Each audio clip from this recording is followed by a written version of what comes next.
ଜୟ ଜଗନ୍ନାଥ ସାଙ୍ଗମାନେ ନମସ୍କାର ଦର୍ଶକ ବନ୍ଧୁ। ଶ୍ରୀମନ୍ଦିର ଭିତରକୁ ଅନ୍ୟ ଧର୍ମାବଲମ୍ବୀମାନଙ୍କ ପାଇଁ ପ୍ରବେଶ ନିଷେଧ, କିନ୍ତୁ ମହାପ୍ରଭୁଙ୍କ ହୃଦୟ ସବୁଠୁ ବଡ଼। ଜାତି ଧର୍ମ ଦେବ ଦାନବ ଓ ଜୀବଜନ୍ତୁମାନଙ୍କ ପାଇଁ ସବୁବେଳେ ସେ ଖୋଲା ରଖିଥାନ୍ତି ତାଙ୍କ ଦ୍ୱାର। କାରଣ ସେ ହେଉଛନ୍ତି ଜଗତ ପାଳନକର୍ତ୍ତା ଓ ସେ ହେଉଛନ୍ତି ଶ୍ରୀ ଜଗନ୍ନାଥ। ତେଣୁକରି ତାଙ୍କର ଗୋଡ଼ ହାତ ନଥିଲେ ମଧ୍ୟ ସେ ବର୍ଷକୁ ଥରେ ଶ୍ରୀମନ୍ଦିରରୁ ବାହାରି ଆସନ୍ତି ଏବଂ ସମସ୍ତ ଭକ୍ତମାନଙ୍କୁ ଦର୍ଶନ ଦେବା ସହ ସମସ୍ତଙ୍କ ଦୁଃଖ ସୁଖ ବୁଝିଥାନ୍ତି। କିନ୍ତୁ କ'ଣ ରହିଛି ରଥଯାତ୍ରା ପଛର ଗୁପ୍ତ ରହସ୍ୟ? କେବେଠାରୁ ଆରମ୍ଭ ହେଲା ରଥଯାତ୍ରା ଓ କାହିଁକି ଗୁଣ୍ଡିଚା ମନ୍ଦିରକୁ ଯାଆନ୍ତି ତିନି ଭାଇ ଭଉଣୀ? ଜଗନ୍ନାଥଙ୍କ ମାଉସୀ ମା' କିଏ? ଆସନ୍ତୁ ଜାଣିବା ସମ୍ପୂର୍ଣ୍ଣ ସତ୍ୟତାର କାହାଣୀ।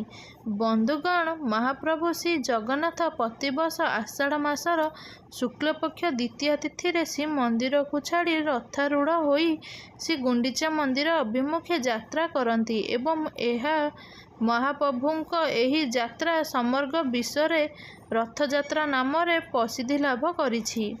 ମହାପ୍ରଭୁଙ୍କ ଗୁଣ୍ଡିଚା ଯାତ୍ରା ପଛରେ ଅନେକ କାରଣ ଓ ରହସ୍ୟମାନ ରହିଛି। କହନ୍ତି ଦ୍ୱାପର ଯୁଗରେ ଭଉଣୀ ସୁଭଦ୍ରା ନଗର ଭ୍ରମଣ କରିବା ପାଇଁ ଇଚ୍ଛା ପ୍ରକାଶ କରିଥିଲେ। ସେଇଥିପାଇଁ ତିନି ଭାଇ ଭଉଣୀ ବର୍ଷକୁ ଥରେ ନଗର ଭ୍ରମଣ କରନ୍ତି। ଆଉ ଏକ ମାନ୍ୟତା ରହିଛି ଯେ କିଛି କଟକଣା କାରଣରୁ ମହାପ୍ରଭୁଙ୍କ କିଛି ଭକ୍ତ ମହାପ୍ରଭୁଙ୍କ ଦର୍ଶନରୁ ବଞ୍ଚିତ ହୋଇଥାନ୍ତି ଏବଂ ସେହି ଭକ୍ତମାନଙ୍କୁ ଦର୍ଶନ ଦେବା ପାଇଁ ଗୋପୀମାନଙ୍କ ସହ ନୀଳାଖେଳା କରିବା ପାଇଁ ମହାପ୍ରଭୁ ଏହି ରଥଯାତ୍ରାର ରଚନା କରିଛନ୍ତି। କିନ୍ତୁ ସବୁଠାରୁ ମୁଖ୍ୟ କାରଣ ହେଉଛି ମାତୃଭକ୍ତି। ପ୍ରଭୁ ଶ୍ରୀକୃଷ୍ଣ ଯେତେବେଳେ ବାଲ୍ୟକାଳରେ ଥିଲେ ସେ ସେତେବେଳେ ଯଶୋଦାଙ୍କ ମାତୃକୋଳରେ ଆସି ବାନ୍ଧି ହୋଇଯାଉଥିଲେ। ଯେତେବେଳେ କଳିଯୁଗରେ ମା ଗୁଣ୍ଡିଚାଙ୍କ ଆଖିରୁ ଲୁହ ଝରିଲା, ପ୍ରଭୁ ସହିପାରିଲେ ନାହିଁ। ଏହା ହେଉଛି ସେହି ସମୟର କଥା ଯେତେବେଳେ ମହାଭାରତ ଯୁଦ୍ଧର ଅନ୍ତ ଘଟିଲା।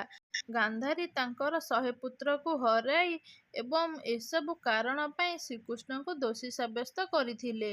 ତାଙ୍କୁ ବଂଶନାଶର ଅଭିଶାପ ମଧ୍ୟ ଦେଇଥିଲେ। ଫଳରେ ଏକ ନିର୍ଦ୍ଦିଷ୍ଟ କାଳ ପରେ ଏକ ସମୟରେ ସମସ୍ତ ଯଦୁବଂଶର ଅନ୍ତ ଘଟିଲା ଏବଂ ଶ୍ରୀକୃଷ୍ଣ ଦ୍ୱାରିକା ଛାଡ଼ି ଜଙ୍ଗଲକୁ ଚାଲିଯାଇଥିଲେ। ସେଠାରେ ସେ ଦ୍ୱାରଶବରଙ୍କଠାରୁ ଶରବିଦ୍ଧର ପ୍ରାଣ ତ୍ୟାଗ କରିଥିଲେ। ଧୀରେ ଧୀରେ ଦ୍ୱାପର ଯୁଗର ଅନ୍ତ ଘଟିଲା ଏବଂ କଳିଯୁଗର ଆଗମନ ହେବାକୁ ଲାଗିଲା। ରାଜା ଇନ୍ଦ୍ରଦ୍ୟୁମ୍ନଙ୍କୁ ଏକ ସ୍ୱପ୍ନାଦେଶ ହେଲା ଯେ ସମୁଦ୍ରରେ ଏକ କାଠଗଣ୍ଡି ଭାସି ଆସିଛି।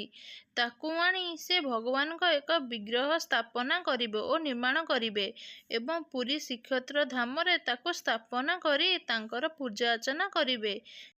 ରାଜା ଇନ୍ଦ୍ରଦ୍ୟୁମ୍ନ ଠିକ୍ ସେହିପରି କଲେ, କିନ୍ତୁ ଶତ ଚେଷ୍ଟା କଲେ ମଧ୍ୟ କେହି ବି ସେ କାଠଗଣ୍ଡିକୁ ଖଣ୍ଡିଆ ମଧ୍ୟ କରିପାରିଲେ ନାହିଁ। ଶେଷରେ ବିଗ୍ରହ ନିର୍ମାଣ କରିବା ପାଇଁ ନେଇ ରାଜା ଇନ୍ଦ୍ରଦ୍ୟୁମ୍ନ ଚିନ୍ତାରେ ପଡ଼ିଗଲେ। ଗୋଟିଏ ଦିନ ବିଶ୍ୱକର୍ମା ନିଜେ ବୁଢ଼ା ବେଶରେ ଆସି ବିଗ୍ରହ ନିର୍ମାଣ କରିବା ପାଇଁ କହିଲେ ଏବଂ ସେ ଏକ ସର୍ତ୍ତ ରଖିଲେ ଯେ 21 ଦିନ ଯାଏ କେହି ସେହି କବାଟ ଖୋଲିବେ ନାହିଁ। ରାଜା ବୁଢ଼ାଙ୍କ କଥାରେ ରାଜି ହୋଇଗଲେ। ପ୍ରଥମେ କିଛି ଦିନ ମଧ୍ୟରେ ଭିତରୁ ଠକ୍ ଠକ୍ ଶୁଭାଯାଉଥିଲା ଏବଂ କିଛି ଦିନ ପରେ ଶବ୍ଦ ଶୁଭିବା ବନ୍ଦ ହୋଇଗଲା। ଫଳରେ ରାଣୀ ଗୁଣ୍ଡିଚା ବିଚଳିତ ହୋଇପଡ଼ିଲେ ଏବଂ ରାଜାଙ୍କୁ କବାଟ ଖୋଲିବା ପାଇଁ କହିଲେ। ରାଜା ବୁଢ଼ା ଜଣକ ସର୍ତ୍ତ ରଖିପାରିଲେ ନାହିଁ ଏବଂ 15 ଦିନ ପରେ କବାଟ ଖୋଲିଦେଲେ ଏବଂ ମହାପ୍ରଭୁ ଅଧାଗଢ଼ା ହୋଇ ରହିଗଲେ। ରାଜା ଇନ୍ଦ୍ରଦ୍ୟୁମ୍ନ ମୋ ପାଇଁ ଏମିତି ହୋଇଛି ବୋଲି ଭାବି ଦୁଃଖ ପ୍ରକାଶ କଲେ। ଫଳରେ ପ୍ରଭୁ ସ୍ୱପ୍ନରେ ରାଜାଙ୍କୁ କହିଲେ ଏସବୁ ପୂର୍ବ ନିର୍ଦ୍ଧାରିତ ହୋଇଥିଲା ବୋଲି କହି ରାଜାଙ୍କୁ ସାନ୍ତ୍ୱନା ଦେଇଥିଲେ। ଯେତେବେଳେ ସମସ୍ତ କାର୍ଯ୍ୟର ସମାପ୍ତି ଘଟିଲା, ରାଜା ଇନ୍ଦ୍ରଦ୍ୟୁମ୍ନ ବ୍ରହ୍ମାଙ୍କୁ ଡାକି ମନ୍ଦିର ପ୍ରତିଷ୍ଠା ଓ ବିଗ୍ରହ ପ୍ରତିଷ୍ଠା କରିଥିଲେ। ଏସବୁ ଦେଖି ଶ୍ରୀ ବିଷ୍ଣୁ ଇନ୍ଦ୍ରଦ୍ୟୁମ୍ନଙ୍କ ଉପରେ ବହୁତ ଖୁସି ହୋଇଗଲେ ଏବଂ ଏକ ବର ପ୍ରଦାନ କରିବା ପାଇଁ କହିଲେ। ଫଳରେ ରାଜା ଇନ୍ଦ୍ରଦ୍ୟୁମ୍ନ ବିଷ୍ଣୁଙ୍କୁ ନିର୍ବିକାର ହେବାର ବର ମାଗିନେଲେ ଓ କହିଲେ ମୋତେ ନିଃସନ୍ତାନ କରିଦିଅନ୍ତୁ। ଫଳରେ ଏହି ମନ୍ଦିର ମୋ ପୂର୍ବଜମାନେ ନିର୍ମାଣ କରିଛନ୍ତି ବୋଲି ନ କୁହନ୍ତୁ ଏବଂ କଥା ଦିଅନ୍ତୁ ଅନେକ ବର୍ଷ ପରେ ଯଦି ମନ୍ଦିର କ୍ଷତିଗ୍ରସ୍ତ ହୋଇଯାଏ ତେବେ ମଧ୍ୟ ଆପଣ ଏହି ସ୍ଥାନକୁ ପରିତ୍ୟାଗ କରିବେ ନାହିଁ। ରାଜାଙ୍କ କଥାରେ ଭଗବାନ ତଥାସ୍ତୁ କହିଲେ। କିନ୍ତୁ କିଛି ଦୂରରେ ରାଣୀ ଗୁଣ୍ଡିଚା ଏହିସବୁ କଥା ଶୁଣିଥାନ୍ତି। ରାଣୀ ଯେତେବେଳେ ପୁତ୍ର ନ ହେବାର କଥା ଶୁଣିଲେ ତାଙ୍କ ଆଖିରୁ ଲୁହ ଝରି ପଡ଼ିଲା। କାରଣ କେହି ବି ସ୍ତ୍ରୀ ଅପୁତ୍ର ହେବାକୁ ଚାହେଁ ନାହିଁ। ଏହା ଦେଖି ଭଗବାନ ମଧ୍ୟ ସହ୍ୟ କରିପାରିଲେ ନାହିଁ ଏବଂ କହିଲେ, ମା, କାନ୍ଦେ ନାହିଁ। ଆଜିଠାରୁ ମୁଁ ହେଉଛି ତୁମର ପୁଅ। ମୁଁ କେବଳ କଥାରେ କହୁନାହିଁ, ପ୍ରତ୍ୟେକ ବର୍ଷ ଆଷାଢ଼ ମାସର ଶୁକ୍ଳପକ୍ଷ ଦ୍ୱିତୀୟା ତିଥିରେ ଭାଇ ଭଉଣୀଙ୍କୁ ସାଙ୍ଗରେ ଧରି ତୋ ଘରକୁ ଆସିବି। 9 ଦିନ ରହି ପୁଣି ଥରେ ଶ୍ରୀମନ୍ଦିର ଫେରିବି। ପରେ ସାରା ଜଗତ କହିବ ଜଗା ଯାଉଛି ତା ମା ଘରକୁ।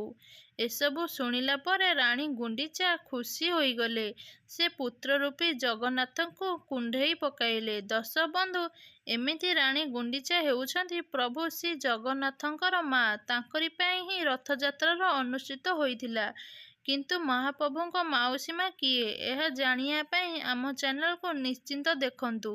ଭିଡ଼ିଓଟିକୁ କେମିତି ଲାଗିଲା ନିହାତି କମେଣ୍ଟ ମାଧ୍ୟମରେ ଜଣାଇବେ। ଭିଡ଼ିଓଟି ଭଲ ଲାଗିଥିଲା ଲାଇକ୍ କରନ୍ତୁ, ସେୟାର କରନ୍ତୁ। ଚ୍ୟାନେଲରେ ନୂଆ ଥିଲେ ଏବେ ହିଁ ଚ୍ୟାନେଲକୁ ସବସ୍କ୍ରାଇବ୍ କରନ୍ତୁ।